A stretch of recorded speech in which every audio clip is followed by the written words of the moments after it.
If you want to pump your body and expand your mind, there's only one place to go. Mind Pump. Mind Pump with your hosts, Sal DiStefano, Adam Schaefer, and Justin Andrews. Happy New Year! Happy New Year to you! In this first episode of the year of Mind Pump. Now, for the first 48 minutes, we don't talk about fitness, but we have a lot of fun having our introductory conversation. Here's what we talked about in the beginning of the episode. We talked about the year 2018 and the future. We talked about Thrive Market and their philanthropy work and all that they did in the year 2018. They're a great company to work for. They are the largest online retailer of non-GMO and organic products, including skincare products and products for your pets.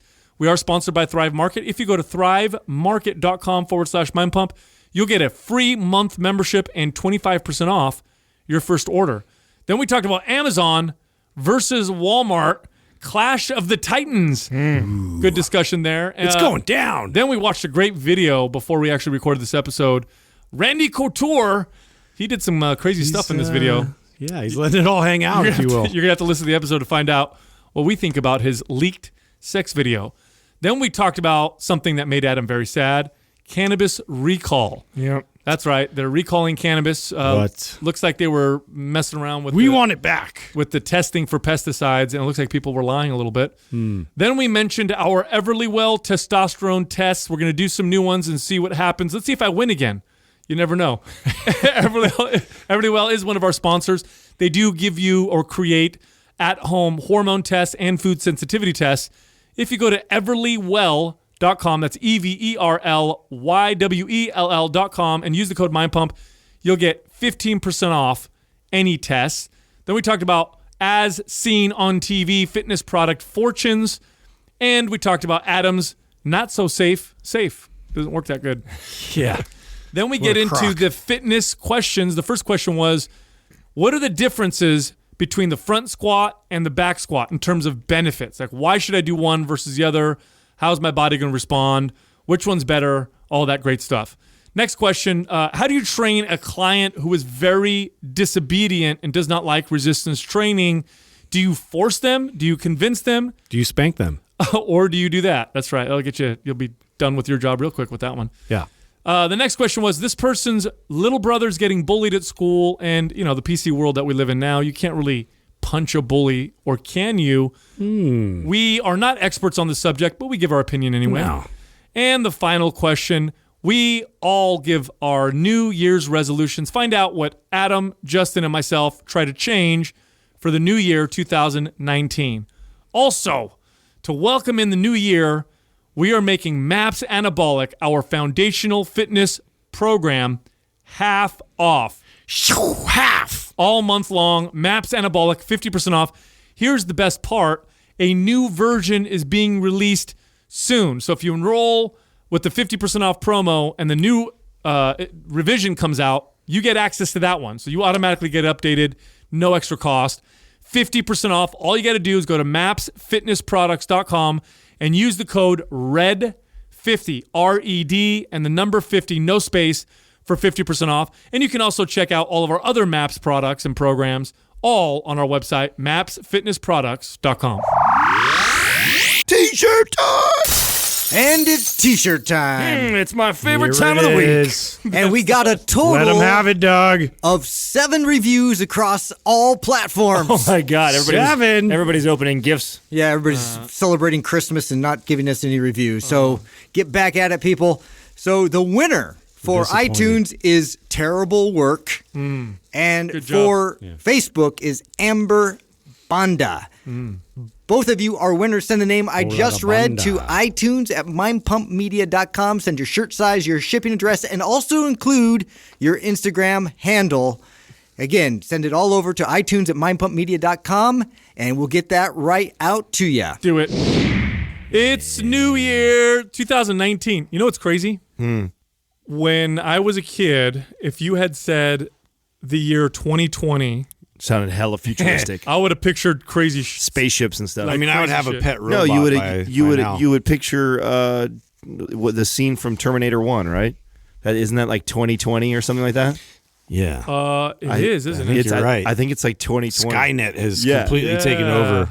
And yeah. Yeah, I think about that for a second. It's interesting when you think about movies we used to watch when we were kids, and then the prediction of what 2020 would look like. We'll look at Back to the Future. What year do they travel to in Back to the Future? Yeah, I think it was 2010 or something. Something silly like that. Yeah, and they have like hovering skateboards, and everybody's dressed hella weird, and yeah, it's funny because that's where they always get it wrong. Yes, they go like ridiculous with the fashion.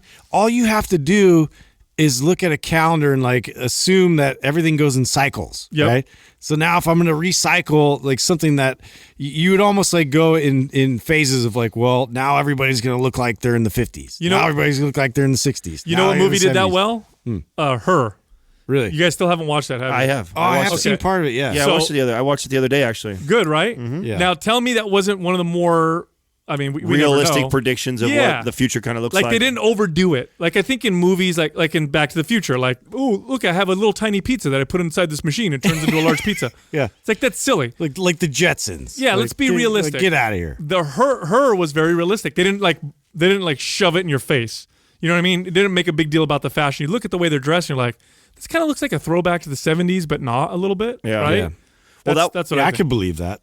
That's why I like that. Even though I only made it through like 3 or 4 episodes, that 70s one that was predicting like the future. I thought that was a clever. I thought they did a good job of that. Yeah, where it didn't seem. Yeah, it was way too weird. But 2020 is going to be here any minute now, and a year from now, and it doesn't. We're gonna have perfect vision then, right? It's so. This is a dad joke. Thank you, Justin. Yeah. Threw that one in there. Bing. I was waiting for you, Sal. That there's a lot of things that are not like I thought they'd be. Like we still have traffic. Traffic though. Yeah, come on, Elon. In our lifetime, traffic will be laughed at. Though I do believe that there will come a time where we will sit around and go, "Man, you remember we used to have to sit." Yeah. I do believe that. Remember lines? That will happen, right? There will come a time where we think because of self-driving vehicles and stuff. Yeah, I think the way we're going to get around is going to be so different, and the lack of having to get around is changing rapidly. When you think about the ability to work from home and the capabilities. Yeah, but it's been around for a while, and it hasn't made a huge. It's accelerating though. I think. For entrepreneurs, definitely, but for working for other companies, they typically want you to come in a lot more than you think. Yeah, but I'm saying the combination of that with also I think us solving the transportation. Well, solving the transportation thing, people don't realize how big of an impact that'll have on society. It'll be one of the biggest, most impactful, disrupting things that we've seen in the last 50 years. Because the car itself. Having that autonomy of being able to drive yourself wherever you want completely transformed the world, and it's actually what shaped America. Yeah, and that's kind of where we stopped. Right? Like we haven't really progressed past that. Right. And once we do, it'll be a whole new. It'll be like the Industrial Revolution all over again. It'll be interesting what it does for like real estate too, because now how much space is dedicated to parking? Well, and how much is dedicated to being very close to your job, because we pay a lot of money to live right here in the Silicon Valley because you don't want to sit in traffic for an hour and a half to 2 hours to get to work, so you pay top dollar to be 10 minutes away, which technically translates into 40 minutes of traffic still. Yeah. So what happens when you solve that problem? Well, then living in Salinas is not a big deal. That's only a 40-minute drive. What's up? And if we can do that either faster, right? If you do like Elon deal where we stack tunnels that'll take so much more work, right? Yeah. Or if we just have self-driving cars where I can actually work on the way to work, then a 40-minute commute is awesome because now I can sit and answer all emails. Yeah, you've seen that already in the workplace. Like more, I remember when that was a big deal that actually I could work from home today. Right. That became like a thing that people sought after and was exciting about a certain type of a job where it allowed them the flexibility to work from home. But I think it's accelerating more in that direction to where everything that's relevant is somewhat related to the internet and digital space. Yeah, well, a lot of traffic could be solved without having to change the roads if all the cars were self-driving cars that could communicate with each other, because then they could synchronize and you could fit a lot more cars in a lot less space. You don't have that human error where it slows down traffic, creates bottlenecks. Automatic cars or self-driving cars will be able to zip into merging lanes better. They'll be able to follow each other much closer because they'd communicate with each other. So it would solve a lot of traffic alone. The bottleneck with that is regulation, because at some point you're going to have to either pass laws that says no more human drivers, or you're going to have to create roads that are just for automatic cars. Because if you have a bunch of human drivers and a bunch of... I imagine it that way. I imagine that we'll designate lanes, like the fast lane or the commuter lane now will become like a self-driving lane or some shit like that. I think that's the most realistic transition from where we're at, because there's going to be some sort of a transition period. It's not like all of us one day will be with self-driving cars. It'll be the rich will have it first and have access to it first because it'll be expensive. Yeah, and we'll start on the interstates, the major roadways where it's like you get all the massive traffic like in LA. And maybe that's exactly how it works, is it only works on the major highways first, and then as you merge off, you then have to take control again, which that would make Or it could still drive itself. It just wouldn't be the same, right? It still would have to drive itself. Yeah. Well, what's interesting with that is once we solve all that problem, like we're going to immediately try and look towards like controlling the weather.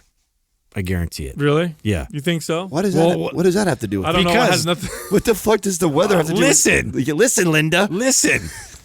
If we saw what's the biggest issue that you're going to face if on the roadway, it's weather. Bro, that's I'm telling you. You know how much bigger of a problem or more complex? Control the climate. We're going to get a God complex. Like we just solved everything. They're already toying with the That's idea. what I'm saying. No, they try that. They're already toying with the idea of spraying the particulate matter into the air to lower the Earth's temperature to handle the warming. That's ridiculous. Yeah.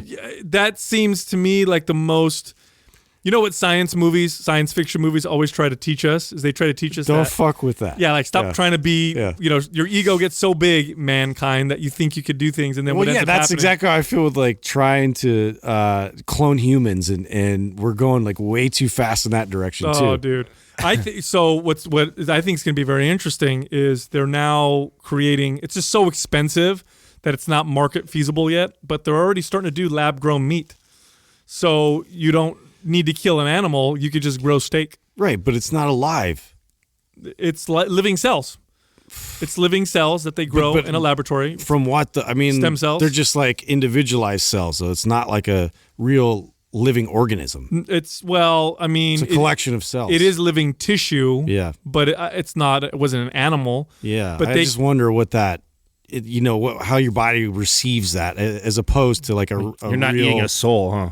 Yeah, you have to eat. You have to really consume the soul. You need that. Yeah. It's my American Psycho coming out of me. That's my favorite part of it. That's the reason why I eat animal flesh. Sold animal. Yeah, I don't like the flesh. I like it when they scream first. Oh my god, that's terrible. We just lost all vegan followers. We didn't have any anyway. I know, it's fine. But for reals, they will grow meat, and it's living cells, so they'll grow a steak, and they could create it in a way to where they can create a particular type of marketing. I'm skeptical as fuck. This is the basis of my next science fiction movie, where people start eating this lifeless meat, and as a result, you are what you eat, right? So then you become a zombie.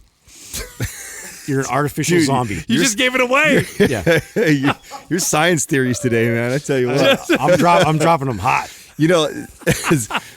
Speaking of like disruptors and stuff, what do you think of our sponsor, Thrive Market? Do you think that it seems like they're making some really big waves right now? Did you guys read the thing that Rachel sent over? They gave us a recap of all of the charitable stuff that they did in 2018, right? Yeah. Justin, you took notes on it. I tried. Yeah, I tried to keep up. They're doing so much cool stuff. There was over 106,000 donations that they actually donate to the disaster relief for all these different what were the two main hurricanes that there was also the fires in California, and the fires as well. They donated a ton of money. They donated how many thousands of free memberships to families that couldn't afford it, because every time you get a membership at Thrive Market, there's 74,000 in grocery credits in childcare supplies that they had donated from that. So all this money that we're contributing towards this company, they're utilizing and doing really cool stuff with it. So, well, yeah, this is all the philanthropy work that you're talking about right now. But I was just talking about its ability to disrupt a space right now that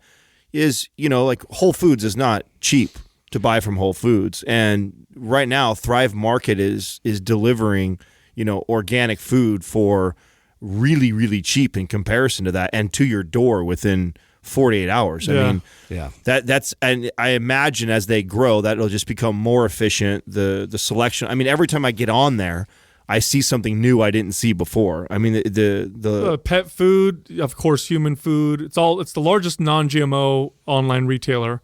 They have skincare products, and the price point's crazy. Yeah. It's really. I think the way they make their money through their memberships, which are inexpensive as hell, but then they also make money through, I think, their own brand products, the same way Costco does. No, I think that's where they make up. Exactly, it's a very similar model as Costco. It's the membership thing where you are going to make money as their own products. Now I got some speculation for you, right? Because Whole Foods now has the power of Amazon behind them, right? Yeah, and Amazon. Let's just be quite frank here. They own shipping. Like, they are the kings of getting shit to your door faster than anybody. Yeah.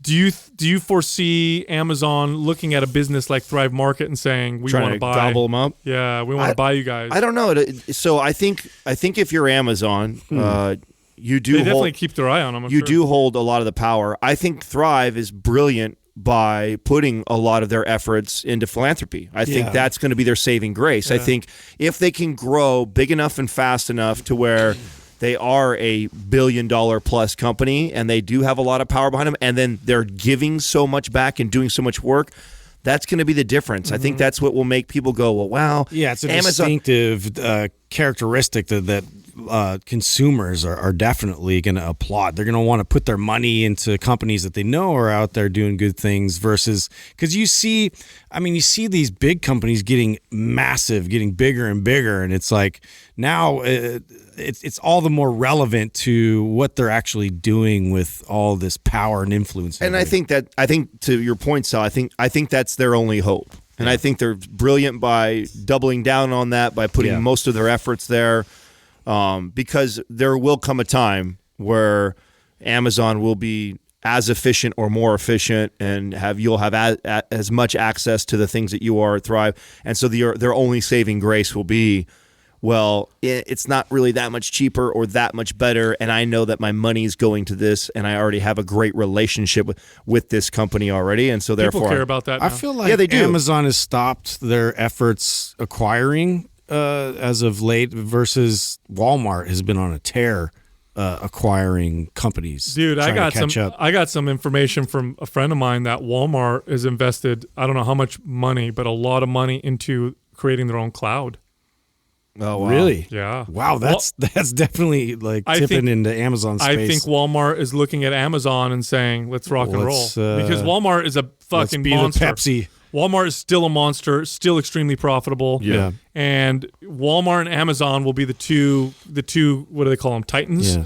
Colliding, you know? Yeah, Walmart always had that physical presence, and Walmart owns shipping too. Yeah. People don't realize this, but Walmart... Well, they just acquired a shipping company that's like very competitive. They're monsters at it. In fact, there was, I forgot what was, a Hurricane Katrina or whatever. People were stranded without water. It was Walmart that was able to get water to people. Yeah, but the government couldn't. It's because they had all these shipping lanes set up. So it's kind of they're super efficient. I mean, they've been around forever. So what did you guys think of that video I showed you earlier?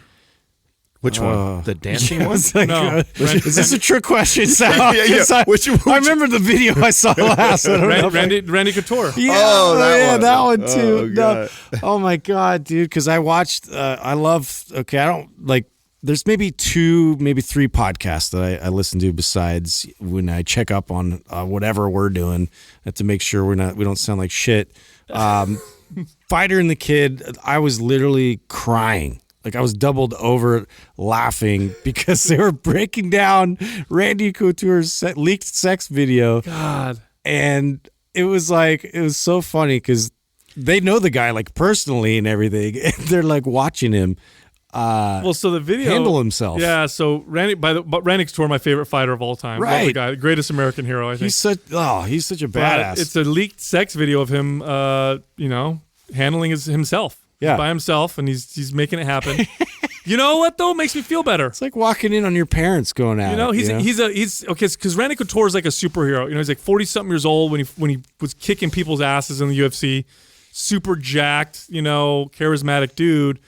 And then you watch this video and you're like, oh, he looks like an average guy. You're like, hey, you're doing average things for the average man. Yeah, all right. But it's funny. I think we've reached a time now in history where a sex video isn't that big of a deal. Yeah. Like, does anybody really care? No, we care. That could you, like 20 years ago, if a video of a celebrity leaked where the dude's jacking off on camera, everybody would freak out. Randy Couture, now it's like not a big deal. Well, you know Wasn't Paris Hilton like the first to really start that whole thing? She was the first, and then... Well, you're the one that dropped the American meme thing, right? You Yeah. were talking about that. That gets into that a little bit. Right.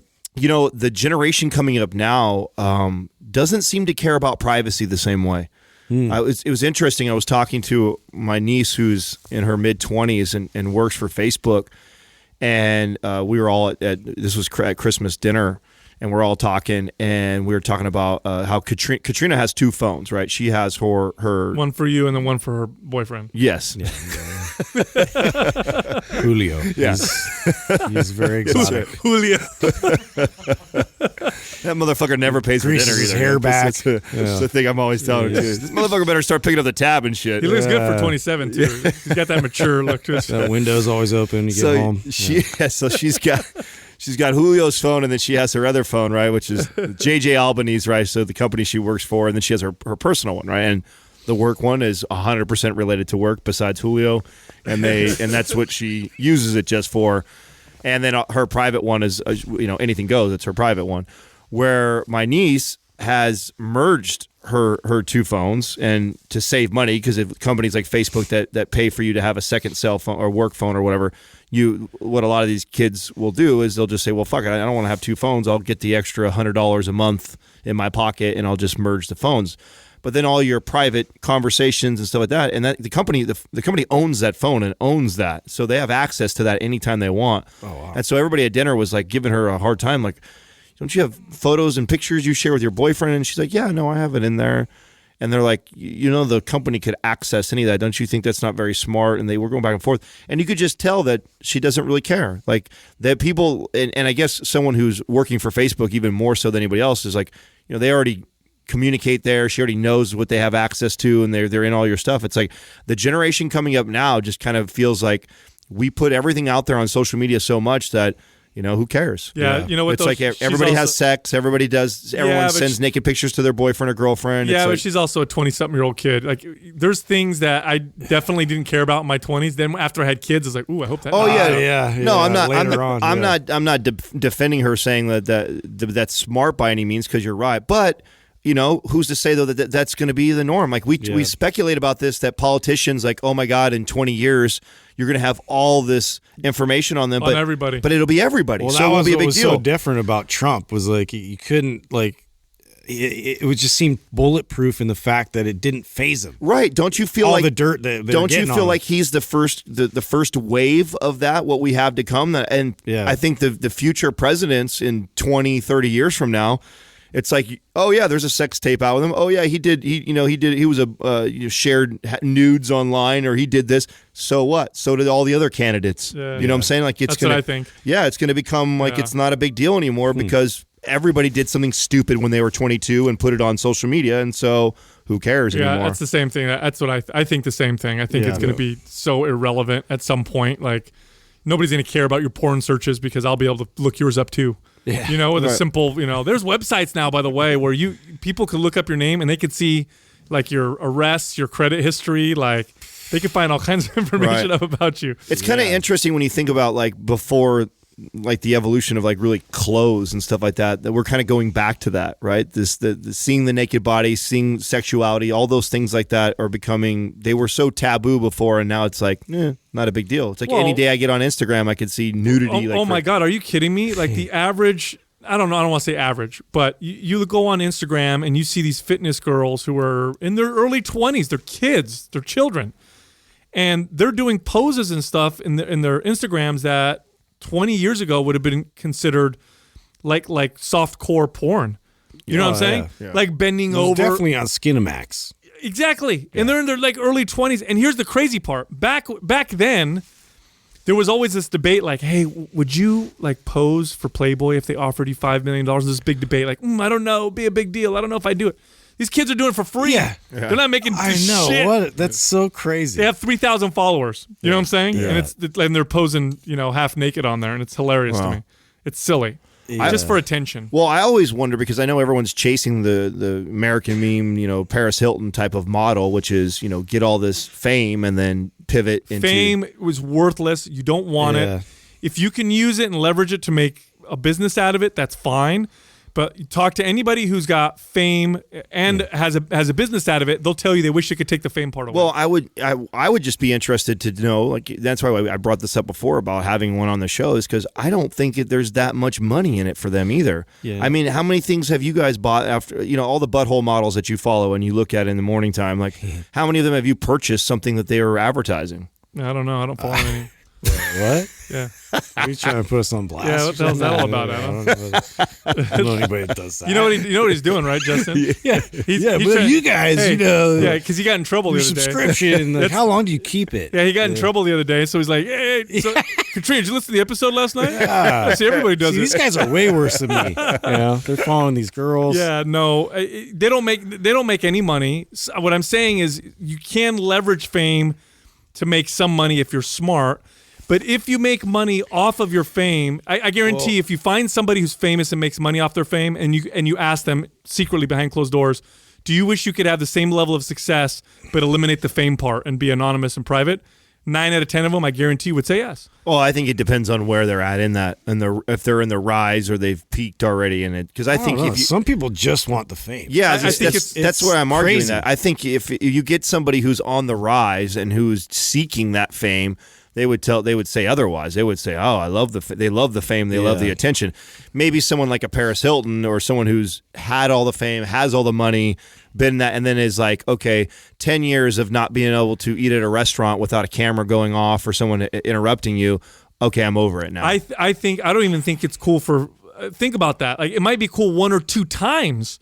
After that, you're like, that's it. I don't think about it this way. That's your personal opinion. Well, how about That's this? you. Look at it this way. You lived in a small town, and I'm not disagreeing with you. Well, let me ask you this: you lived in a small town, right? Yes. So in a small town, everybody knows. Everybody knows you. Yeah, I couldn't drive down. There was one main strip, so it was funny. There's a thing that we used to do. I used to drive in my little lowered Acura Integra, and you would drive with the window down, and like I would rest my arm on the side of the window because literally every third car was somebody who you knew. Like I knew. Bump them out yeah, you just kind of what's up? It's like how like Harley guys when they go by, or like a Jeep person passing another Jeep person. Yeah, when they kind of give thumb. But it's just you see so many people that you know in town. It's just it's just a courtesy. Make sure you wave to them as you go by. You do that all day long. I don't know. It's funny. It's silly to me, and it's all ego. Like all these kids who want all this attention for nothing, just so they could feel maybe better about themselves. But the reality is, it's not. You don't really feel better. It's hollow. Yeah. It's not a real type of attention. You know what I'm saying? It's just a bunch of people. Well, it's just an extension, an exaggeration of when we were kids and we wanted to be popular. And we wanted to be, well-liked and get invited to all the cool parties. Instagram's the new high school. But now they put a metric to it now. Yeah, but you don't get invited to the cool parties anymore. You know what I'm saying? You got, I have 10,000 followers. Nobody's inviting you to anything. Well, that's just because you're not cool. Though. Yeah, but I mean, you don't have 50,000. You're not cool enough to get invited. That's all. They're still happening. I get invited. Do you really?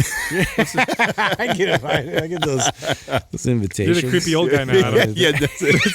That time has passed. American Psycho. What was the thing on the forum that? Oh yeah, someone said was a question actually. If we were a movie, what would we be? A spirit movie? What would be our spirit movie? Yeah, and they suggested. I thought it was accurate, dude. They said that you were American Psycho, which is that's a terrible. It's like spot on. Mine is cheap. Yeah. When people try to do that for me. The cheap, easy way is some like racist thing about being Italian, right? So it's my cousin Vinny is your movie. That's easy. Yeah, but you're pick a better one. You're a proud Italian, so it's not bad. I'm not. I'm American. I was born here. My parents are Italian. Yeah, but you have Italian pride in you for sure. I mean, you're fucking. I mean, Rocky would be the other one. I would have assumed but that's too easy. Star Wars for me, but yeah, what they pick, Bill and Ted's is perfect. Like that is like. I mean, I grew up. That was one of my favorite movies, just because of the dialogue, the banter. It was just silly. Wild Stallions. Yeah, dude, 100%. Yeah, Wayne's World or Bill and Ted's for you for sure. Yeah. I think I would. Wayne's World was great. Oh yeah, I loved Wayne's World. That was a great movie. Classic. Rocky. I loved Rocky, but mainly because it was a great love story. I know we've had this argument before, but the first Rocky is one of the greatest love stories of all time. I mean, his delivery was. It's totally true. Don't bring that argument back up. It's totally true. That went on for like 3 episodes, like 400 episodes ago or whatever. More than that. It was a long time ago. It was probably like 700 episodes. That was like one of the first debates on the forum that like grew a huge thread when we were really small. Yeah. And I remember going back and forth, and like you had like we had a big argument over it. It was a big deal. I'm glad I won that one. I don't think you did. So American Psycho, that's the movie with what's his name, Christian Bale. Yeah, and he's hella skinny, and that's the one where he's sweaty. He's having sex with that girl. He's flexing, and he's banging. While he's having sex, he's like flexing and looking in the mirror, like He's like, I don't think I do that a lot. I'm so good. Yeah, like not every time. Do you do that? You watch yourself? Not a lot. I mean, come on. The bed sheets are all similar. You know, the mirrors. I get it. Does he have silk sheets in that one? I feel like he does. She's like, babe, why are you putting a mirror next to my head while we're having sex? Don't worry about it, buddy. It's not for you. It's not for you. I like to look at my face while I have fist sex bumping with you. yourself. Anyway, dude, that article I sent you on the cannabis recall. Oh, so what's the deal with that? I feel like, and again, you owe another apology to me. Huh? This was, another. You forget all the ones where I was right on something. When we discussed way back when on this show about testing with like Steep Hill and these outside companies for these cannabis, and then you would go in and you would read, oh, it's 27% THC. This shit's hella strong. And I told you, man, they've been fucking faking those tests for so long. What you would do is and this one's about pesticides, right? So they recalled a whole bunch. I think it was over 10,000 or something pounds. Yeah. It was like, I think was it 10,000? Like a massive amount. Yeah, I thought it was like 850, but it was like, so it was a lot, right? Of pounds of weed. It's a big difference. Yeah. 10,000 is well, still 850 pounds is a fuck ton of weed. Still, I mean, whatever, 850, 10,000. It's still a ton. The point though that I was making back then was that. And what this was bad on the testing lab part. So supposedly the lab that was testing was falsifying the documents for the saying that they were passing. Yeah, saying that they were passing. Mm-hmm. But I was saying that from the club perspective, because this is what I controlled. We could easily manipulate that by providing the nug that I wanted to provide to be tested, and so it's not consistent. I mean, I could have a massive tree that produced 5 pounds to 7 pounds of marijuana for me, and the bottom 3/4 of it has got mold all over it and spider mites. Yeah. But then I have a top cola over here that's perfect because it's so big of a tree, and I could take that cola, I could send that in to get tested. The cola is a big nug. Yeah, yeah. So they call us donkey dicks too, don't they? Whoa. Yeah, it might be a slang name for it. Okay. Yeah. Cola's not a slang name? In my house, that's what they call it. So you would send that in and get it tested, and if it turned out great, then you would say that this whole batch from this tree is at this percent THC and it's this clean. Bro, it's 850 batches, which is tens of thousands of pounds. Okay, so it was 10. Yeah, so that are going to have to be returned and destroyed. So you know what's going to happen to the price of marijuana in California? It's going to go through the fucking roof because that's a lot of cannabis in these local dispensaries. Yeah. Now, here's the thing: the reason why this happened is because the regulations are so strict and stringent on cannabis that they have to measure pesticides in parts per billion. And what they're arguing is that they don't even necessarily have equipment that can do that.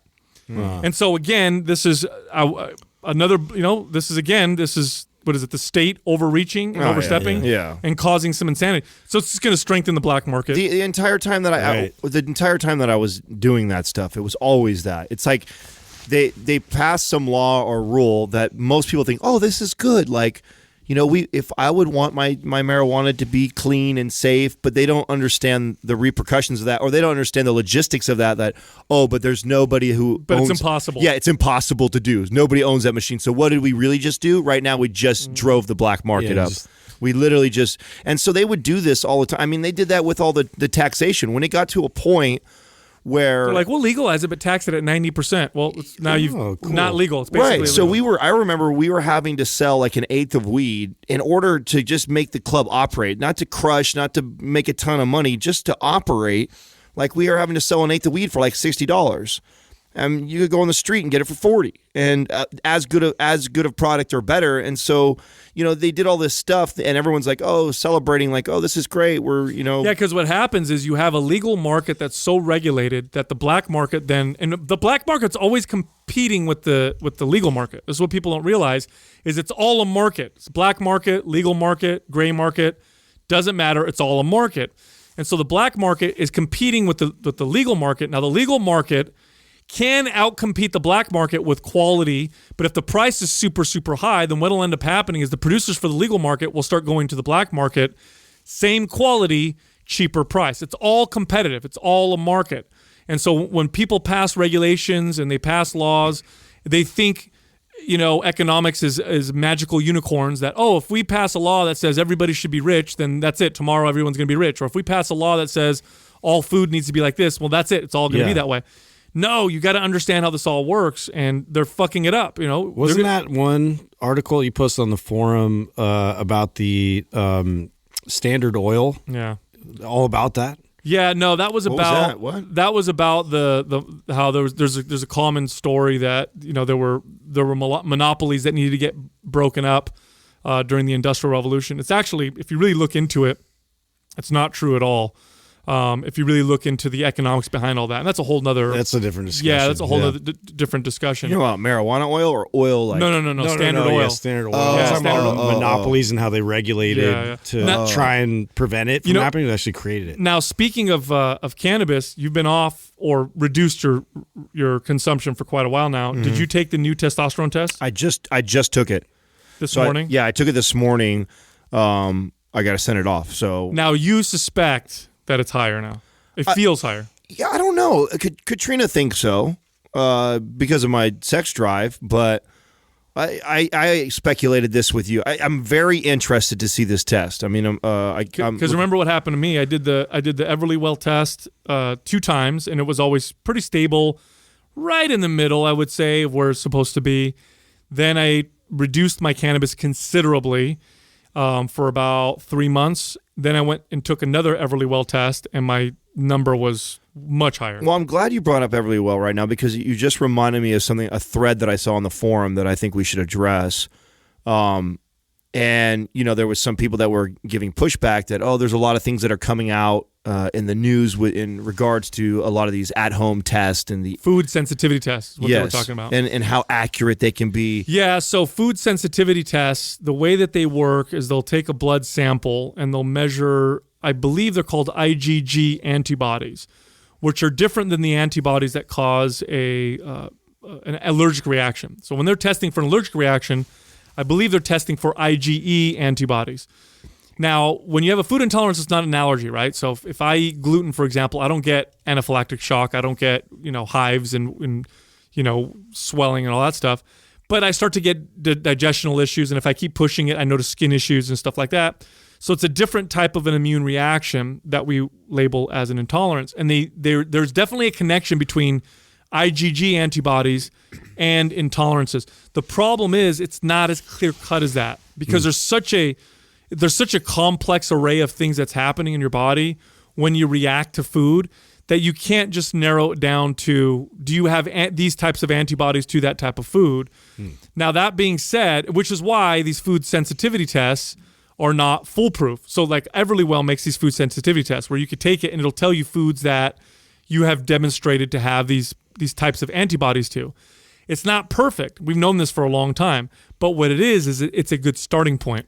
Well, this is my response to this, and why I wanted to bring it up is it's so funny when people get like this. They expect all these things to be so perfect, and they want it to be accurate, and they use that as I wasn't successful because of that. It reminds me like the Fitbit argument.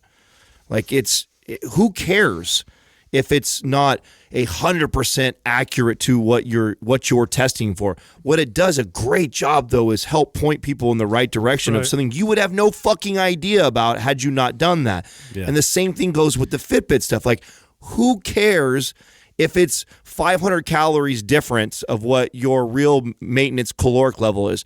You wouldn't even know that if you didn't start tracking. You wouldn't have any idea at all. Yeah, you wouldn't have any idea at all if you didn't use that tool. We now have very cool tools now that allow us, like through a company like Everywell, to test all these things to help enlighten you on something that you may be missing that you had no fucking idea. Yeah. Like to me, that's worth $100. Well, so this that's a no fucking or $40 for half the test. So this is how I would use the Everlywell food sensitivity test, because the gold standard is still the elimination diet, which literally means you eliminate most foods except for the ones you're pretty positive you don't have an intolerance to, which sometimes means people go carnivore. Like sometimes it means people go carnivore, eliminate everything, and then slowly reintroduce one food at a time. Now, that sounds tedious. It sounds like it takes a long time. It's a pain in the ass. It's very disruptive on your life, because it is. So when you take a food sensitivity test through a company like Everlywell, you take the test, it points out a good place to start. So what I would do is I'd take the test, I'd go through the list of foods it says I'm intolerant to, and I would eliminate those and start there. Yeah. So now I don't have to eliminate everything. Oh, much more simple. It's a lot easier. I was going to ask you, because I'm not familiar. I've heard this thrown around quite a bit by our functional medicine people that come in, the FODMAPs protocol. Like, what does that entail? Do you know the details of that? I forgot what FODMAP stands for, but these are, I think it's fructans, oleosaccharides. I can't remember what it's all something. Anyway, FODMAP stands for a group of things in food that tend to have, it's an abbreviation referring to fermentable oligosaccharides, disaccharides, monosaccharides, and polyols. So what these foods tend to cause problems in people.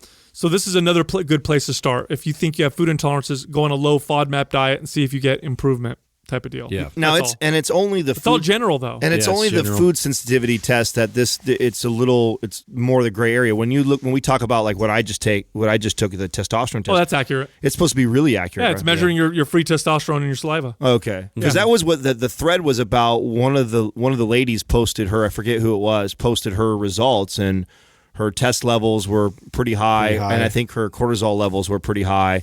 And she was kind of worried about it. Well, she's also on some hormone treatments, I believe, which can definitely throw those things off, if I'm not mistaken. Oh, yeah. See, I don't remember the details of her, but I know she posted her results. It caused a big thread, and then a lot of people that were kind of calling us out on that, they were surprised that we would attach ourselves to a company like this, and so I wanted to address it. I think it's important that people understand that we 100% support what Everlywell is doing, and I think it's a great test, and 90% of the tests are extremely accurate. And then you have your exceptions of the rule with the food sensitive, which there's just not a lot of really good things out there to do that. But still, I think it's valuable. It's still extremely valuable information. This feedback is really important, and like I really appreciate what they're doing with that, and like to find and identify these things too, even with my kids, like to find out specifics, it really helps to then try to foster more of a healthy I make all my family and friends take them. I know freaking Enzo his dad bought 26 tests for the family and stuff like that. Like, no, I highly recommend. Well, look, here's the deal. You can definitely go to your doctor and you can have them prescribe you a host of blood tests, and those are going to be very accurate, obviously. But here's the problem. You got to go through your doctor to do it. It's a pain in the ass to do. You got to go to the laboratory to do it. And then here's the part that I don't like. When I do tests on my hormones and stuff, I like to change my lifestyle and then see what's making me feel better and what's affecting me. Right. Now you got to go back to your doctor and be like, hey, doc, I know I just had a blood test 2 months ago, but I just changed this about my diet. Can I get another blood test to see if it affected me? You know what your doctor's going to say? No. Or they're going to say, well, do you feel different? I'm like, well, I think I feel different. No, we're not going to give you. You know how big of a pain in the ass it is come back to do that? in like a year. Yeah, exactly. For what I like to do with the Everlywell test is a test is $50 to $100. Yeah. I'll order 5 of them, and that's the whole year. Right. And then I'll do one testosterone test every 2 or 3 months, and I'll change things in my diet. I'll change my sleep. Yeah. I'll change my cannabis consumption. I'll take these. Okay, here's another one. There's testosterone boosters. One of the largest segment of the muscle building supplement market is these testosterone boosters. And for women, there's a huge segment with these hormone balancers. Like if you're estrogen dominant or if your progesterone is all whatever, take these herbs and pills and they're supposed to help balance you out. You don't know for sure unless you test it. Well, how nice is it to have an at-home test where you can actually take a testosterone booster for a month, take the Everlywell test, and be like, didn't do anything for me, never buying that again. Right. You see what I'm saying? Yeah, what's really working? Exactly. Let's exactly. find that out. Like I wouldn't have known. I did know that I felt different when I really reduced cannabis and changed my diet, because I also had changed my diet. I'm just focused on sleep, and like see what that just did for me. Right? Exactly. You just weigh it out. Of all the things that you can monitor that will affect your fitness progress, including building muscle, burning body fat, and athletic performance in the gym or on the field, you have nutrition, obviously, activity, obviously, your sleep, obviously, lifestyle, obviously, and your hormones. That's the other big one. But, we go by feel, which is important. You always want to go by feel. But also, you might not know. Like, how shitty would it be that let's say you're trying, and I've done this with clients before where they're busting their ass, they're working out, doing nutrition. It's just something's not right. It's not working. They're holding lots of water. Their water fluctuation is crazy every time they get on their period, like way more than normal. Appetite seems crazy. We're looking at all the factors we can control, can't figure it out. They will get hormone tested and they figure, oh, wow, look at this. There's a few things that are off that I would not have known otherwise. You know what I'm saying? So I think it's very valuable. So whatever. Anyway.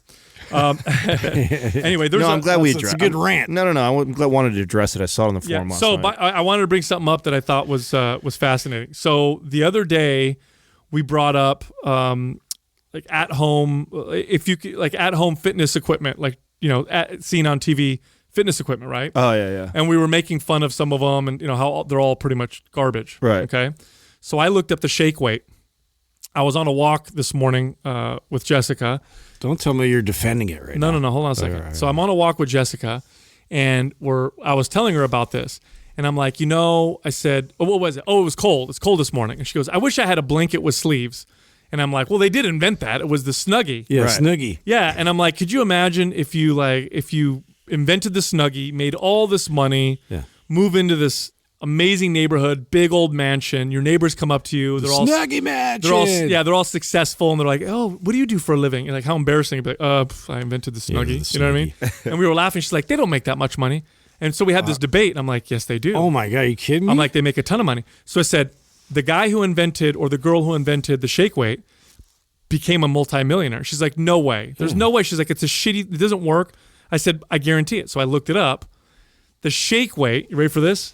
It broke a bunch of records in 2010, 8 years ago. Yeah, 2010, $40 million in sales. Wow. Look up the Thigh Master. Oh, that one's it beats billions. all of them. Yeah, billions. All of them. The shittiest product ever known to the fitness space. It's a spring. I don't know. It goes between your fucking thighs. Shake weight is a fucking close second. Shake weight is like it's got that ironic, funny. Like people buy it as a joke. It's the same thing with the Snuggie. Like, joke's on you. That guy just made an ass ton of money all at your expense. So that was in 2010. 2010, $40 million in sales. Now, did it show where they're at now? Or no, I didn't look it up. Because you're right. I mean, I've bought at least 3 shake weights as like joke gifts. Did you really? Yeah. I bought one at Walmart for a video. And I was like, what am I doing? Yeah, no, we've bought them as like prank gifts for sure.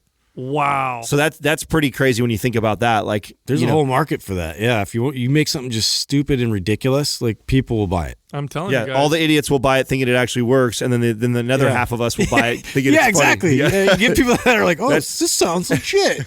I could get abs by doing this. Yep. Well, there you go. $40 million piece of crap, piece of fitness equipment. Wow. And dumbbells, dumbbells don't make nearly as much. Oh, I wonder too if that person did something like, I think there's a lot of companies and people that do the as seen on TV, and they do multiple products. Of course. Because once you have the formula down, you get it. You're like, oh, all I have to do is I've got all the connections, I have the relations to get into. It's a hack. Yeah, it's a hack, total hack, and it's like now it's really I got to come up with a cool commercial, get some sexy ripped guy and dark and sweat running down his abs, and he could be doing anything, and I'll sell X amount of them. Like, brilliant, dude. Absolutely, and it really is. That's the formula, dude. It still exists. Are you guys looking forward to the John Jones fight? Didn't he fail his test bro, again? I'm so over that motherfucker. Right? I'm so over. How can you fuck up that many times? It's the same substance. It's the Turinabol, I believe. that they found the trace elements of that from, I mean, his original argument was that it was in the supplement, right? And so it's the same substance they found this second time. Like how does that even happen? Like, and they're saying that, well, maybe speculative wise that it still is in his system and they were targeting that specific substance, but like to have it for that, it's been a really long time. Yes, it has. Well, the rumor is that Dana's trying to cover it all up just to still make it happen. Yep. Yeah. Aren't they moving it to somewhere else? They moved it into California so that way they get away from USADA and all the regulations in Nevada. Wow. So they're able to kind of work around that to make it I don't get that. If you're at that high of a level, people are already watching you. You got fucked up. Didn't he popped for anabolics? He got popped for cocaine, didn't he? Yeah. Well, after listening to Romano in the interview we did with him, he really kind of changed my perspective on it.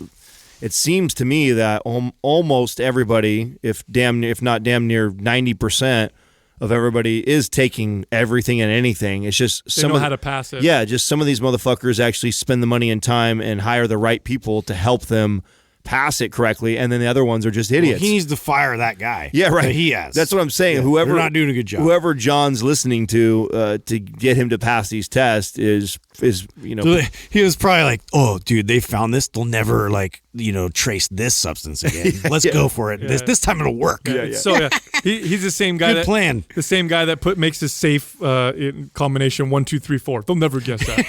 It's too obvious. Nobody would ever think. Nobody would guess. Yeah. They're thinking only an idiot would test do that. For that same substance. Yeah, right. Did I ever share on this podcast when I was moving my safe got I had one of those electrical doot doot doot fucking safes, what's the word I'm looking for? Just a keypad. It's just a keypad. Yeah, thanks, Doug.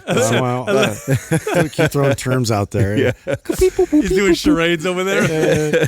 So it's like R2D2 has it. Beep boop boop boop. But I forget the name of the brand, but I didn't have a bunch of stuff in there. I just had like passports and like some old signed baseball cards and just random shit that I had in there that of value to me inside this safe. And the battery died, and then the thing never worked again. And they have a key in case you do it, but I think I actually put the key inside the safe. Put the key in the safe. Yeah. So my shit was locked out forever, and I'm like, well, thank God there's nothing in there I need like right away. And so for like a year or two, it was all locked up. Well, then we moved not that long ago, so I had to get in it, and I was like, "Fuck, what do I do? Like, I don't know what I'm gonna do." You gotta like blow it up, and I had it bolted to the wall, like so.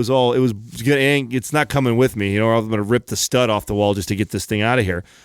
And so I get online. I'm like, you know what? Let me see if someone's YouTubed how to get into this safe. And I literally put the safe brand in, and I did like break. My God. First one popped right up. Dude did it with a paper clip. Took him like 90 seconds to do it. It took me about 5 minutes. I practiced. Just immediately rendered it useless. Wait a minute. You were able to like pick the lock with a fucking safety pin. No way. Wow. Yes, the safe that's been keeping my stuff safe for the last 10 years in my house. Impenetrable safe. Yes. Fucking a paper clip could break it in. Guy did it on this video, and son of a bitch. I must have messed with it for less than 5 minutes and cracked open that safe. He did a great tutorial. Kudos to that guy. Wow. But I mean, God damn it. Isn't that not crazy though? It makes you think. Well, immediately now, if I ever buy a safe, I'm going to check YouTube first. Should 100%. Yeah. That's crazy. What reminded me of this, and I didn't say anything at Christmas because she was so excited to receive it as a gift, is my brother-in-law bought his wife like a really this safe. Same one? Oh, the same one. It's so right away. Hey, bro. Like you sent him a text. Yeah, like I didn't want to be a dick and be like, oh, by the way, that's really easy to break into. So you may as well just buy her a box. Just make sure no paper clips are around. Yeah. And you'll be fine. Wow. Yeah, crazy, right? This Quaz brought to you by Organifi. For those days you fall short on getting your organic veggies or whole food nutrition, Organifi fills the gap with laboratory-tested certified organic superfoods to help give your health and performance the added edge. Try Organifi totally risk-free for 60 days by going to Organifi.com. That's Organifi.com. And use the coupon code MINDPUMP for 20% off at checkout. First question is from Matt Beat Drum. Please explain the benefits of a front squat over a back squat. You know what? What is the difference? I really think front squats are not praised enough. No, because they're hard, bro. They are hard. We talk so much about back squats and how awesome they are. Front squats. People avoid hard things. Front squats are the incline barbell press of the bench press. It's like the ugly stepchild that nobody likes to do because they're not as good at it as they are flat bench. Flat bench is most people can do significantly more on the flat bench. Therefore, they neglect the incline. But I tell you what, I've talked about it on the show before. Some of the greatest gains I ever saw on my chest was when I put the same effort towards my incline chest press as I did as a flat bench. Huge difference on my chest. I feel the same way about front squats. Front squats are one of those things that, man, I saw some of my biggest gains when I really started to push the front squats to see if I could get my strength up in that. When I was pushing over 315 on front squats, man, I felt like my quads blew up. Yep, same. But it's challenging, right? It's like you're always probably going to be able to do a little bit more, if not more a technical. lot more on the back squat. So people always gravitate towards it because it's and there's easier. ways to get around it. There's ways of folding your arms and resting the bar, up on your shoulders and all that kind of stuff. You don't have wrist mobility, but I'm always like in the camp of trying to learn, the proper way of doing the technique. And so, there's ways of accomplishing what you want to accomplish with it too, by like adding towels and getting a grip there to get your elbows up in the right position. And so you can, there's ways to approach it. I just feel like there's a barrier there because it is a higher skill to learn it. I'm going to debate the higher skill aspect of it because I think the reason why it's more difficult for people is they don't do it. They don't do it because think about it this way. I'm going to make a point here. When I train deconditioned clients or people who don't work out and they're new to exercise, or even people in advanced age, I start them out with a front squat before I do a back squat. Now, I'm not doing weight, like they don't have a barbell across the front of their shoulders, but it's a broomstick. And the way I'm putting the broomstick across the front of their shoulders with their arms straight out in front of them before I'm putting anything on their back, because doing a back squat also requires a lot of shoulder mobility. It requires strength, different type of core strength. A front squat front-loaded squats are arguably more natural and maybe even more functional for the average person. Think about it. Well, you carry things in front of you. You squat and put things down. Nobody ever takes a couch and throws it on their back. Yeah, no, you pick it up in front of you and you carry it. So sure, but it's way more uncomfortable unless you have, in terms of like your shoulder mobility. That could be a huge barrier for backloaded squats. But, in terms of like wrists and just the placement of it, like a lot of people are very turned off by that. So it's like they avoid it. Well, you're doing you're talking about the Olympic lifting, the real front ones. rack, right? Yeah. The way a lot of people can do them, I think, is with the cross grip, the old school bodybuilding style. Yeah. Which you can still use, and it's still going to give you a lot of the benefit. Or, a goblet squat is literally a front squat. A front squat. That's right. Yeah. It's just it's a variation of it because of the way you're cupping. That's the best way to approach it. Yeah. If you have any limitation. There's so getting a little more technical on the benefits of it. So obviously you are putting a little more emphasis on the the front of the body, right? Mm-hmm. So your quads and your core, your abdominals are having to work more than if it was on your back. So. There's the big difference there. It's much more of an upright squat. Yeah, that's why I actually love to teach it, because a lot of people who have never really squatted before, and when you get them on a back-loaded squat, fold. They fold over, they let their chest fall way too far forward, and compromise their low back, where if you do a front squat, you have to be upright. Mm-hmm. You can't hold the bar up there unless you are upright. So to me, it's actually an exercise like you, Sal, I like to teach early on. So I'm either teaching a front squat or a goblet squat, like a version of a front squat. Yeah, a version of a front squat first to teach those good mechanics of sitting upright and tall, so they can feel like. And that you'll notice too, most people can get a lot deeper with that into a squat on a front loaded squat than they can a back loaded squat. Years ago, I went through a period where I wanted to get really good at a front squat. So up this point, I had gotten, and I was a lot heavier. This is back when I would bulk up and stuff, and I had gotten my back squat up to 420 or 430, something like that. I was in the low 400s, which is a lot of weight for me. I'm not a huge squatter. But my front squat was terrible because I never did it. So I would go front squat, two plates, and I just didn't feel stable or strong. And so I thought to myself, you know what I'm going to do? I'm going to not do any back squats for a while. I'm going to just try and get really good at doing front squats. And so I treated front squats as a strength move. And I got my front squat up quite a bit. I got it up to the point where I was doing the mid 300s for really low reps, 3 reps or whatever. My legs got... I'm sure they exploded. Incredible gains in my legs. Yeah. And now, keep in mind, I was still deadlifting at the time. I was still doing Romanian deadlifts. I was still doing my normal conventional deadlifts. I was still doing good mornings. So whatever posterior chain I was losing from not doing the back squats, I was easily making up for with the deadlifts and stuff. But here's the crazy part. When I went back to back squats, my back squats felt very, very strong. Yeah. And it's very similar to your story with the flat bench and the incline press. Like, you go back to the flat bench and you're real strong. I think now this wasn't true for a long time, what I'm about to say, but this is becoming more and more true today. Now people know the value of a back squat. They know that it's the king of all exercises, one of the best exercises you could do.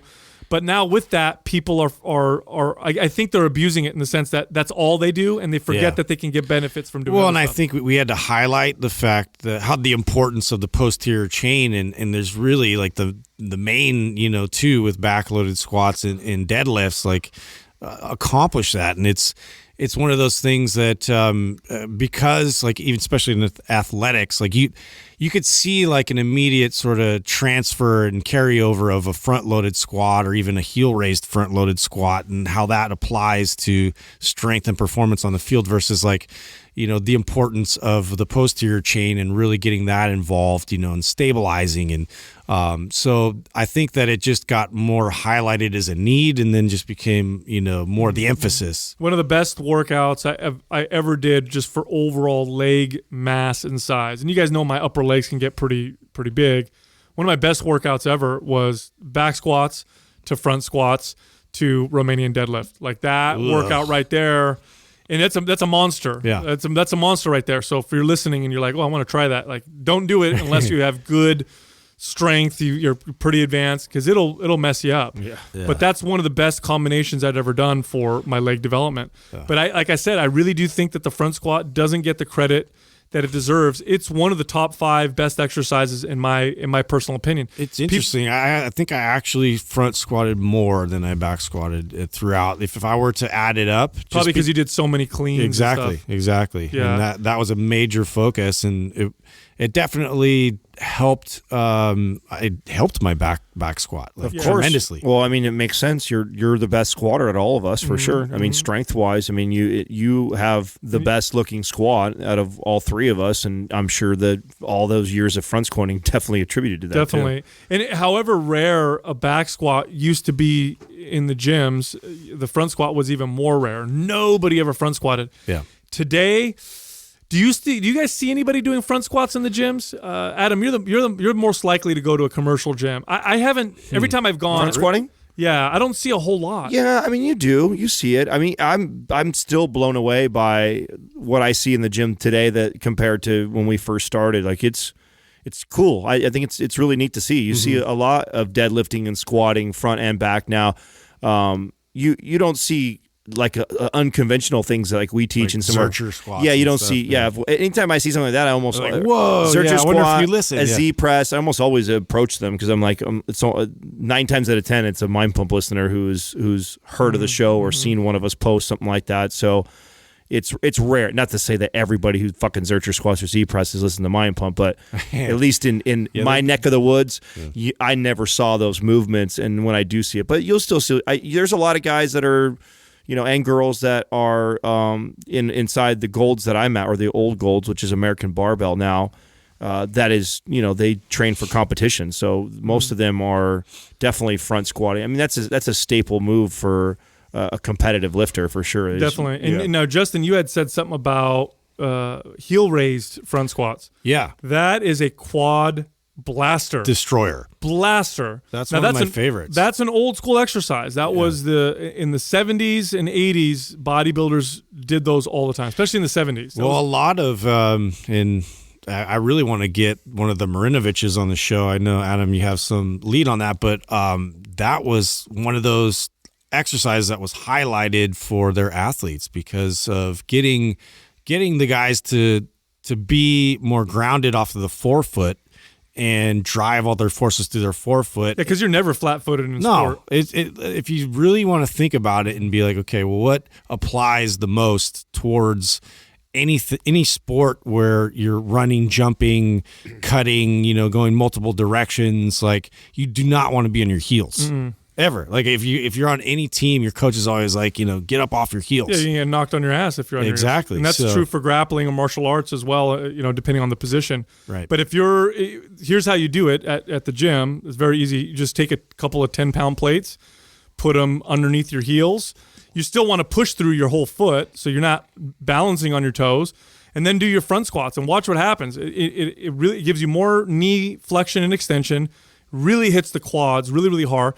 And make sure when you're doing your front squat that you keep your elbows really elevated. This is where people mess up, is that they let their elbows drop and then it gets uncomfortable because the bar wants to roll down their arms, right, and then you're screwed. Keep the elbows up really, really high. That's the first cue that I teach in a front squat is elbows up. As soon as you drop down, that's the first thing you just want to naturally let the arms come down. You got to think about keeping the elbows up the entire time. Right. Next question is from Mark L0000. How do you train a very obese client who is very disobedient and does not like resistance training? I like the word. They use the, disobedient. Disobedient. You can hear like the frustration in the trainer right there, right? I know. I used to be. You're disobeying like me. If I could go back in time and communicate to myself as an early trainer, this is definitely one of the things I would say to myself. Yeah. I used to get so frustrated with clients because the way I would look at it is, you hired me to help you get into shape, and now you don't want to do what I am telling you. Yeah. And I used to actually think to myself like, well, screw them. I'm going to get rid of my clients and get someone who's really serious. Like, if you're going to hire me and you want to get in shape, either do what I say or hire somebody else. Or what I used to think is, my way or the highway. Right. Or I would have this ego thing where I'm like, well, if they're my client and they're not having good results, that looks bad on me. So maybe I'll get rid of them or whatever. I remember thinking like that. And It was years later that I actually realized that the folly in that type of thinking. And the folly really was, you have to consider this. When you're training somebody in this position, somebody who's really obese, their level of awareness and understanding is so much smaller than yours in respect to their health and fitness.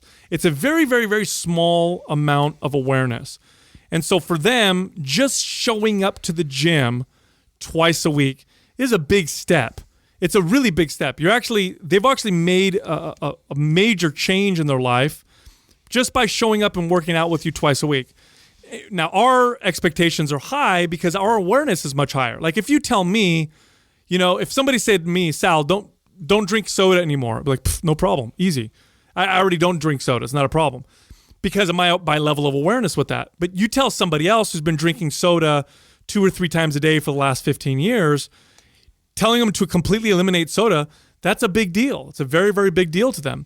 Now, I've reversed this on myself. There's been times where I've looked at very successful people in business, for example, and I think, gosh, how did they accomplish all that? That's so crazy. And I think to myself, it's no different than when people look at me and think, wow, it's so crazy that you can maintain your fitness for the rest of your life. It's like, no, it's the same application, one step at a time, little by little, in consistency. And so my approach changed with my clients to where I would start to say to myself, like, okay, they may not be changing their diet yet. They may not be doing other things yet, but they're working out twice a week with me, which is way more than they were doing before. Mm-hmm. So let's be happy with that. Let's start with that, and then let's see what happens. The result of changing my approach was clients stayed with me for long periods of time, and although many times it took a long time for them to see progress, they eventually did progress, and they made lifelong changes, which is what I was not getting before. Yeah, and I think I could totally identify with this. I have kind of a funny story. One of my long-term clients that I was so appreciative of, he basically helped me transition from 24-hour fitness to independent, and was a major part of like helping me out with my business. And so he actually helped to kind of pay for my first run of T-shirts. At the time, I thought T-shirts was a good idea to advertise myself. And so, what was your brand name? Remedy Trainer, which lame, right? No, that's good. Remedy. But yeah, anyway, Yeah, I don't like it now that I think back. But anyway, I would have changed all it. self-conscious. Yeah, I was very, very insecure Terrible about name. my decisions back then. Yeah. You guys stop judging me. So I put this on a shirt, and of course he's rocking one. He's very proud to profess that I'm his trainer and what great results he's had, and like he lost all his weight and all this stuff.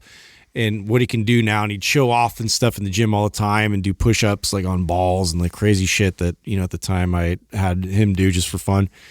And so he would just not listen to what I would tell him to do nutritionally, and used to irritate the shit out of me. And he was getting all this great progress, was super happy, and like with his strength gains and his energy and you could tell he's got this testosterone and everything. Again, he's an older guy, but he was gaining weight, and he was gaining weight all in his stomach. And he's rocking my shirt, and he's out there in public, and he's giving people my cards. And he's like, "Yeah, he's so great. It's a great shirt." And he's doing it every day. He's getting fatter and fatter. And I'm just like, I just like ripped the shirt off. But I got over it. I'm like, look, he is getting results that he's super stoked on. Like, I'm judging him because what I want out of him. Like, right. I want him to be an example, like a physical example of my training, as opposed to what was really benefiting him the most, which was psychologically, which was strength-wise, which was longevity, like all these other factors that he was getting from the training with me and was stoked on it. And I was the one that had the issue. Yeah. It's, you got to lower your expectations, man. It's hard to do that because especially when you're a new trainer. Yeah, and you know what you're capable of. You know how you could help them. You have the answers to it, but at the end of the day, if they don't want to do it and they don't want to put the work in, there's nothing that you can really say or do. They have to first want that bad enough to put the work in. This is part of what actually made me not like training. Like when I had to train clients, when I had to have a full schedule to pay the bills, like when I relied on X amount of people to be training, I remember this was one of the things that I first got tired of. Was I got tired of having to train people who I felt like really weren't ready yet. They weren't in the mental space to put the work and effort in that it would take to get to the place they needed to be. And that was really challenging for me, because then I always felt like, man, there's so many people out there that do want the help, that do want to learn, that will put in the work that I'm not sitting in front of right now. Instead, I'm sitting in front of this client that I'm constantly having to trick into doing things right, or convince them that they need to do these things I'm telling them, and fighting them this whole way when it's their health, it's their journey. It's like, and that's the passion as a trainer, right? You want to help them so bad, but if they don't want to help themselves, there's nothing you can do. So later in my career, I learned to lower my expectations. Like, that's my expectation. I expect, like, you have to lose 100, you need 100 pounds off of you. I know I can do that. Like, I want you to do it. Well, maybe they really don't. Maybe they say it, but really deep inside, they just want to feel better, or they want to just feel like they're doing something about it. And if that means coming to the gym and getting some exercises done with you, maybe they are a lot happier with just that than losing the extra pounds. And so I stopped trying to push my agenda on clients. But yet I was ready to have that conversation if they ever said, like, if you were 3 months into training with me, you bought 100 sessions, and you're not down any weight, and you're looking back at me going like, hey, what the fuck, dude? Like, yeah. I hired you to do all this stuff. And I would look right back at him and say, well, you're not wanting to do the things that I'm telling you need to do. And yeah, you still got to be honest. Yeah. And I'm okay with that as your trainer. I'm okay with, because I know I'm providing some value. I know that you, like you said, Sal, without me, you wouldn't be coming to the gym 2 times a week. Mm-hmm. Without me, you wouldn't be working on these exercises that are building strength, that are increasing stamina, that are increasing energy, that are probably helping your sex drive, helping you mentally. Like, I know that I'm providing value, so I can rest at night knowing that I'm doing a good job. If you're not following what I'm telling you to do nutritionally, like, I'm not going to waste my time always fighting you on that. You got to want to do it first, and then I can provide you the resources. Yeah, absolutely. You got to realize that it's everybody's journey is their journey, And what they have a challenge with is very challenging for them. It may not be challenging to you, but I can pretty much guarantee you think you're such an awesome person, such a badass. I bet you I can find something that you would find extremely challenging that somebody else would think it's easy. Well, you gave a great analogy, Sal, by relating it to like these really highly successful people in business. And if you were sitting here talking to all these billionaires and all of them are saying, listen, the formula for me was 5 years of my life. I didn't take a day off. I got up at 4 o'clock in the morning. I did these things. And they keep telling you this. And you're like not getting up at 4 o'clock in the morning. You're not working 7 days a week. And you're still going like, why am I not a millionaire? Well, it's like every one of these guys that are talking to you are telling you they worked harder than they ever worked in their lives. They got up earlier than they ever got in their life. And you're not applying that, but yet you still are saying you want to be this millionaire. Well, you're not utilizing the information that's been given to you by people that have done that before that are wise. I mean, maybe you really don't want to be a millionaire that bad. Maybe you enjoy sleeping in more and your freedom and your family time and flexibility more. And there's nothing wrong with that. That's the same thing with this obese person. It's like, just because you think they should be 100 pounds lighter doesn't necessarily mean they really think it. Maybe they just want to feel a little bit better than what they did 6 months ago. And it is a journey. And many times, I had one client who hired me because he wanted to lose 40 pounds. Do you know when he lost the 40 pounds? 40 years later. Yeah. And he lost it in like 4 months. Yeah. Like literally. It finally clicked. It clicked. Yeah. Like it took a long time to get him to be consistent with his workouts to me. And then little by little, he started working out on his own. And then little by little, he started being more active just in everyday life. And then he started to cut out soda a little bit. And then he looked at his sugar intake a little bit. And it was these really small changes. And then one day, it literally was like a light bulb went off because he'd been working out with me for 3.5 years. He developed this good relationship with exercise and fitness. He developed this good relationship with the gym, and his nutrition relationship was changing.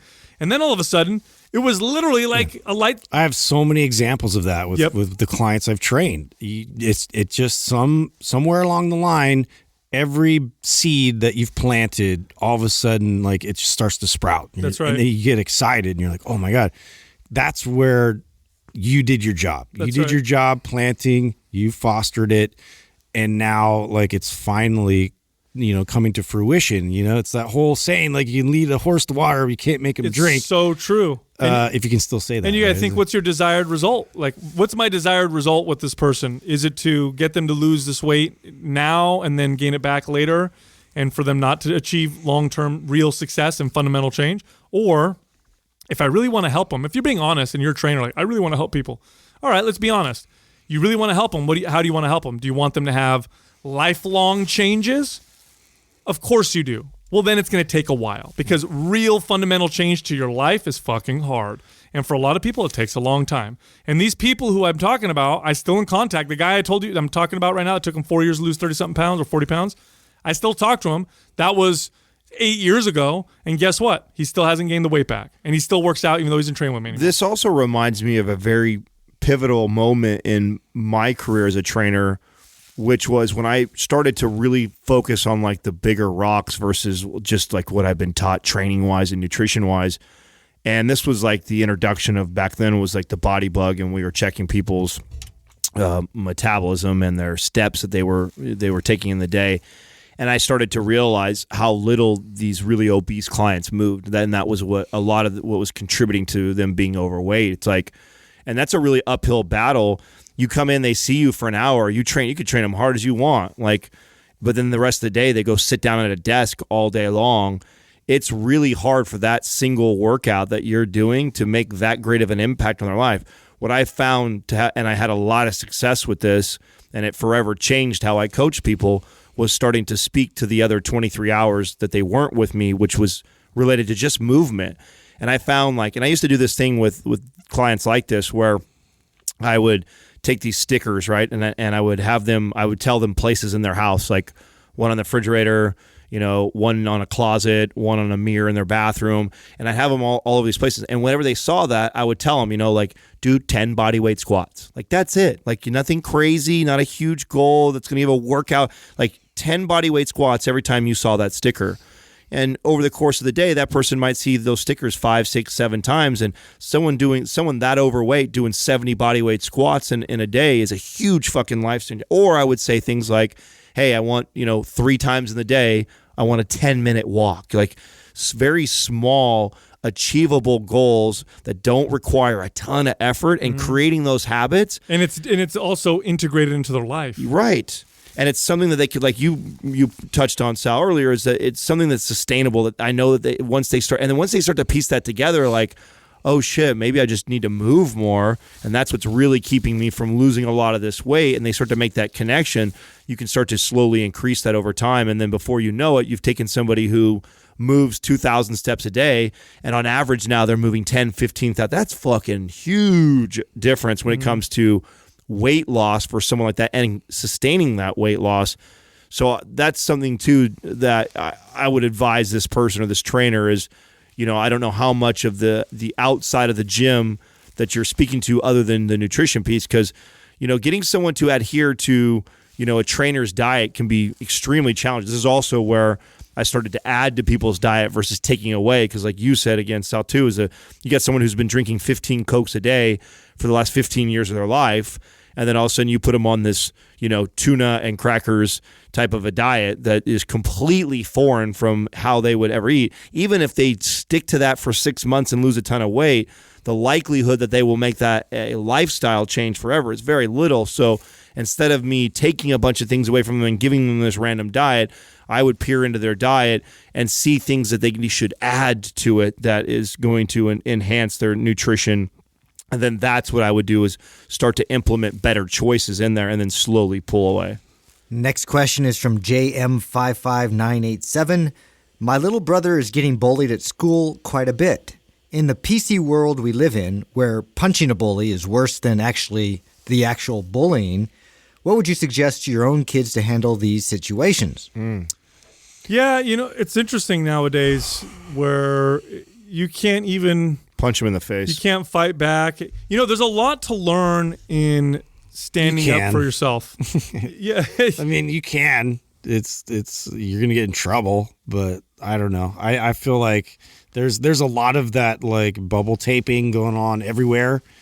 And I think that it's definitely changed a lot of the energy and the vibe when you go to the school. Like the kids seem like less aggressive, less like violent than when we grew up, but at the same time, like, I don't know, I'm kind of old school to where I don't sometimes there's times where you need to handle things. I don't think either one of you guys would punish either one of your kids if they came home and got suspended for a day or two and you found out they were getting bullied and they got suspended because they punched the kid in the face, would you? No, what I've taught my kids is if somebody hits you, then you have all my support to hit them back. 100%. You have to defend yourself. That's number one. Look, you know what it reminds me of?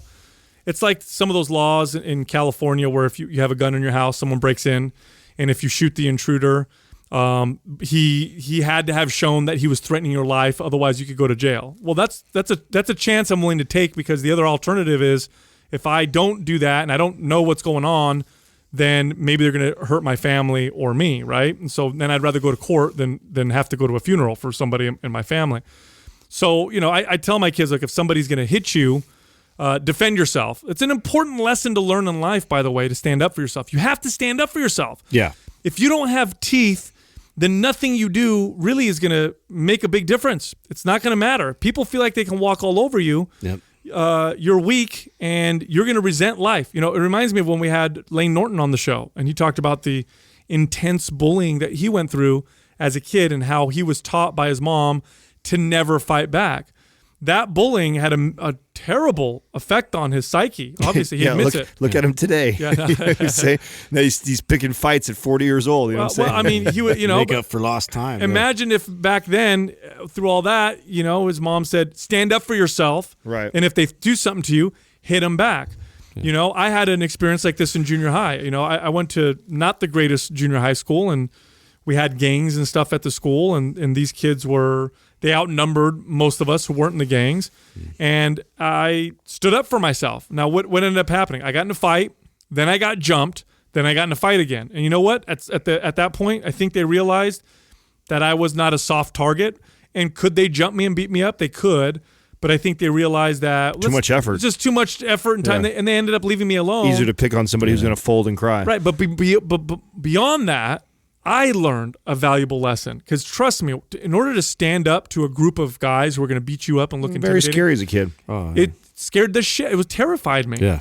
But it strengthened my character. Exactly. And I think if you're getting bullied, you don't necessarily need to throw the first punch, but you need to stand there and not back down. So in a time like today, like he's saying, in this PC world we live in, I'm assuming bullying looks different than what it was. Like when bullying for me when I was a kid was like literally physically pushing me, throwing shit at me, you know what I'm saying? Like doing physical things to me. Punking you, physically. Which made a lot of sense for me to haul off and deck you, right? But what if this kid that his little brother is dealing with like Instagram bullying and the, calling names and racist stuff and picking on him virtually and bullying like that and calling names maybe and teasing. Confront him in real life. Yeah.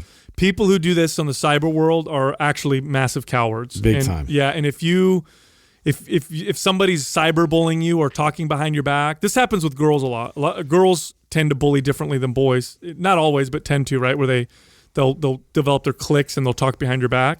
And believe me, you walk up to one of these girls, if you're a girl and you're getting bullied, and you walk straight up to them and you confront them in front of everybody, it's going to make them feel real uncomfortable, and they're cowards. Typically, they're cowards. They'll usually back away. Yeah, it reminds me a lot too of like road rage. Like for some reason, everybody gets balls all of a sudden, and wants to like mess with you and everything. And then when you get out of the car, they take off.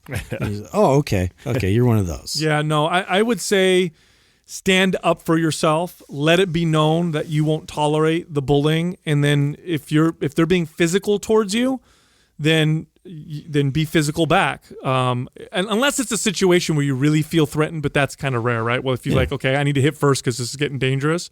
But I also teach I've had this conversation with my kids. I don't think they'll ever be in this situation, but I've had this conversation where I'm like, okay, monitor the situation. There are situations where it may be smart to get the hell out of there because you don't want to, I don't want you to get stabbed or something like that. But definitely be vocal and stand up for yourself. I really appreciate martial arts for this. And just the way that they teach the discipline of like when to use, physical contact and violence in order to defend yourself. And I don't know, they have a lot more structure around it.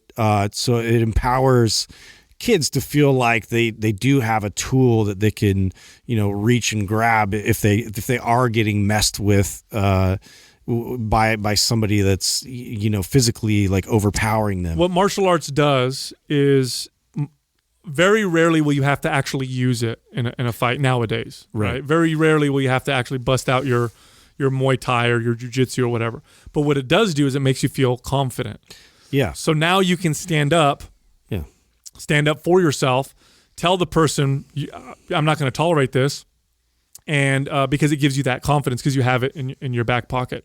I remember when we interviewed Bishop Barron, I asked him about the Christian doctrine of turning the other cheek because it comes across as very pacifist, like you're just going to let someone walk all over you. And he says, no, because that's not what it means at all. It means if you get hit, you stand there as if to say, I'm not backing down. Hit me again, but I'm not backing down. Here's my other cheek. That's a very different understanding of what I thought, and it's effective. People who tyrannize other people prey on the people on weak. They prey on people who aren't going to say something, who aren't going to do something. And this, by the way, this extends to other people. Like I've had this conversation with my kids as well, and my dad taught me this.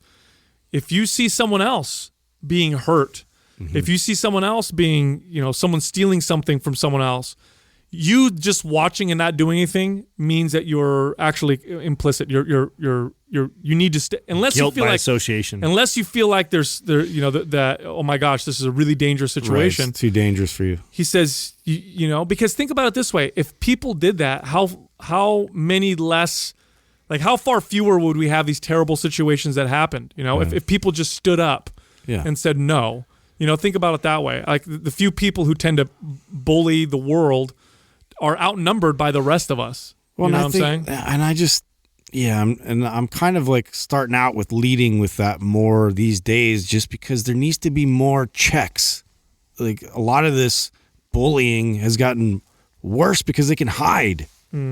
And to me, there needs to be a resurgence of people that do stand up and aren't okay with it and aren't going to tolerate activities like that. Like, I'm not going to go get mom to fight all my battles.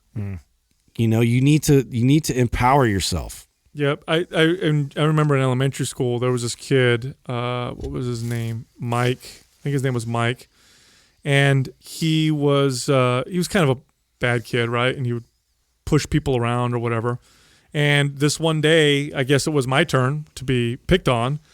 And he got in my face and said something, and the school kind of surrounded us. And he was a lot bigger than me. And so I was very intimidated. And he told me to, back down, like be a pussy, like turn around and walk away, which I did. I was intimidated. So I got scared and I walked away. And it ate at me. Yeah. It ate at me for that whole day. Like, I went home and I couldn't sleep, and I made a plan. I said, tomorrow I'm going to go to school and I'm going to stand up to him. And if he tries to do something, I'm going to throw a punch at him. And so that's exactly what happened. The next day I stood up to him, and I told him, try doing that again. He pushed me. I pushed him back, and I was up in his face, and he actually didn't do anything. And I think it's because he realized this is not worth the time or the effort. No. Yeah. But man, it was but it teaches you character to stand up. It's not just about getting the bully to stop bullying. It's also about building character in yourself to stand up for what you believe in, because there's going to be things that happen in life. I'm going to talk on a grand scale now where, at one point slavery was legal. At one point segregation was legal. At one point the Jews were getting, rounded up and put onto trains and shipped out. And I guarantee you there were a lot of people on the other side that were thinking to themselves like, ooh, that's not, I don't think that's right. I don't agree with that. I don't really agree with that, and there's going to be things that happen in society where you're a little bit afraid to speak out. And even though it's wrong what's happening, I'm not going to say anything. Like, you got to have that courage to stand up and to say something. Because if you don't have that, what are you? You know what I'm saying? You're nothing. Yeah. So I think situations where you get bullied it is a very painful, difficult lesson to learn, but it's a very valuable one. And so if your kid's getting bullied, look at it that way. Like, he's going to learn a very important lesson here. It's going to build some character, and it's going to pay off later on. It definitely sucks to watch. I hate it. Oh, it's the worst. Next question is from Ben Burdett. What are each of your New Year's resolutions? Did you guys come up with any? Have you been thinking about this at all? I have a couple. Go then. Because this is, I know our listeners are hearing this, on New Year's Day or the day after New Year's? Yeah. But for us, this is, a couple days before, so. Yeah, I have some. So I used to be like against New Year's resolutions because I'm like, so stupid. If you want to change something, just do it. And I was having this, discussion the other day, and many times marking periods of your life, like let's say you move. Have you guys ever where you move and you're like, you know what, I'm going to change this about myself, and the fact that you moved and you're in a different place makes it easier for you to change that, or a different environment, or a new set of friends. There's a lot of momentum with that kind of mentality. Yeah, so I used to be against New Year's resolutions, but now I realize that they can be a powerful tool because it is a new year. It's all symbolic. Obviously, there's really no difference, but it is a new year, so it can reinforce this belief in yourself that, okay, I'm going to start brand new. I think the key, though, is to pick something that is challenging but realistic, because sometimes people pick the most insane New Year's resolutions, like, okay, this year for sure I'm losing 50 pounds. 100 pounds. Yeah, it's like, okay, no. Whoa. Yeah, start out with just not eating after midnight or something like that. Start with something small. So for me, one of them is I'm going to do a lot more writing. It's something I enjoy doing, but it's also something that I have difficulty doing when I feel like I have to. So that's a big one for me. I've already kind of developed a schedule that I think I'm going to start with on, doing more writing for the business. The other one is I'm going to be on my phone a lot less. This is a big one for me, because I do find myself wavering back and forth, where sometimes I'm on my phone more, sometimes I'm on my phone less. And so I think that's a big one for me this year, where I'm going to leave my phone at a particular designated spot in my house. And if I want to be on it, then I have to go to that spot. Otherwise, I'm going to be off the phone. And so those are the two big ones for me. Well, that kind of reminds me of something that I wanted to do. So that's kind of cool. You helped spark that. Like you, and since 2017 or whatever, since I was talking about the whole phone thing, I've been back and forth with it. You'll find I'm kind of silent on Instagram and social media for a while, and then I'm kind of back in it, back and forth. And I have done a few things that I think that if I can just be consistent with that, I'll feel really good about still being able to, provide a lot of help to people from the business side for Mind Pump, but then also take care of myself and my own health and not get consumed by it.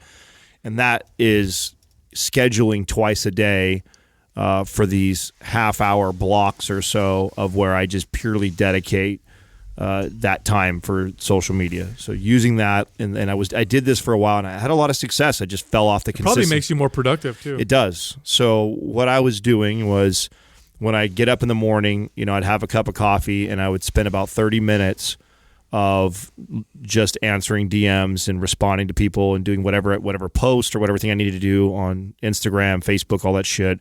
I would get that out, and I would do that. And then again, right before we would leave the studio at about 3 o'clock or so, I would do it one more time.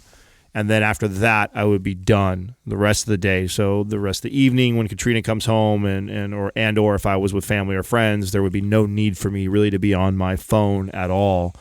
And so that's a big New Year's resolution for me, is to get back into a consistent schedule with that. So that's probably the biggest one.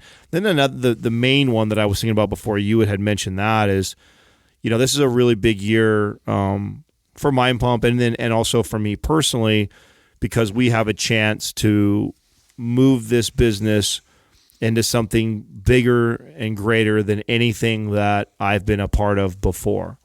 And that's a very exciting thing for me to do. And I know that much of that will be discipline, like you're saying, of riding more and doing more like that. Well, that'll require more effort towards the business and the people that work within the business.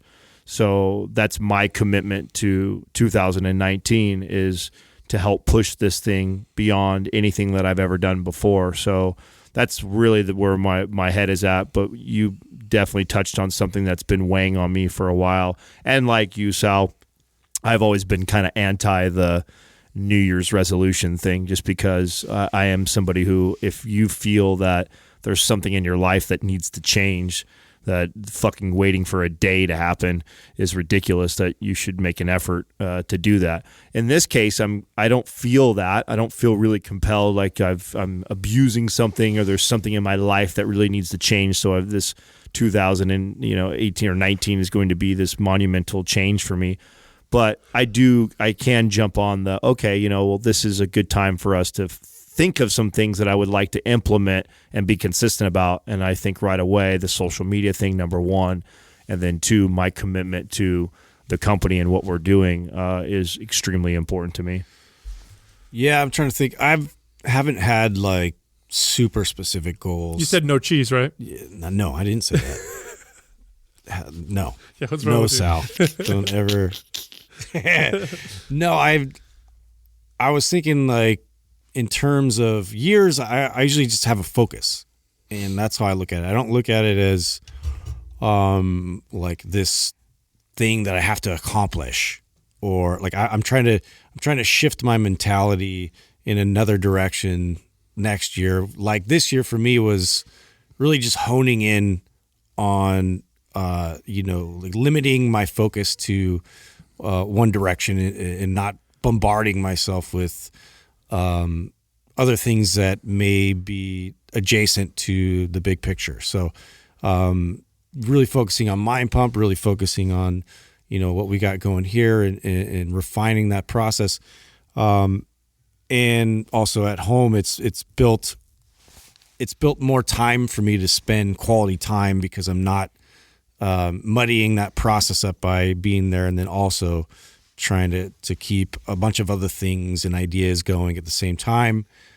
So this next year, I feel like that's going to be even more of a focus of searching again academically, getting back into what really has driven like my personal training career and focus, and diving into sports science, and really just owning that passion of mine that I've I've somewhat leaned on old information in terms and ideas and things that I've had in the past, where I want to rekindle that and spark new ideas, come across fresh information that will really help to kind of drive interest on the show and just better conversation. So I think that that's going to be a major focus for me, to be able to contribute. And then also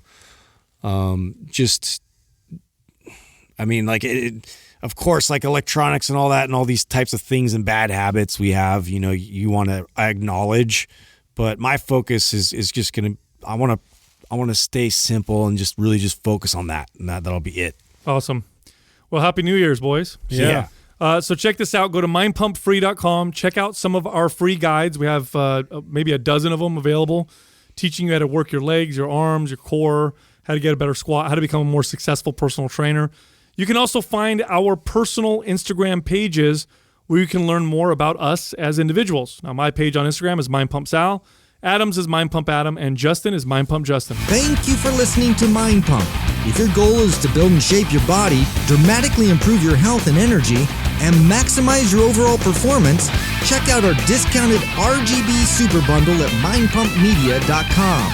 The RGB Super Bundle includes MAPS Anabolic, MAPS Performance, and MAPS Aesthetic. 9 months of phased expert exercise programming designed by Sal, Adam, and Justin to systematically transform the way your body looks, feels, and performs. With detailed workout blueprints and over 200 videos, the RGB Super Bundle is like having Sal, Adam, and Justin as your own personal trainers, but at a fraction of the price. The RGB Super Bundle has a full 30-day money-back guarantee, and you can get it now plus other valuable free resources at mindpumpmedia.com.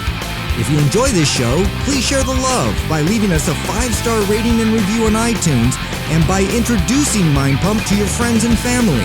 We thank you for your support, and until next time, this is Mind Pump.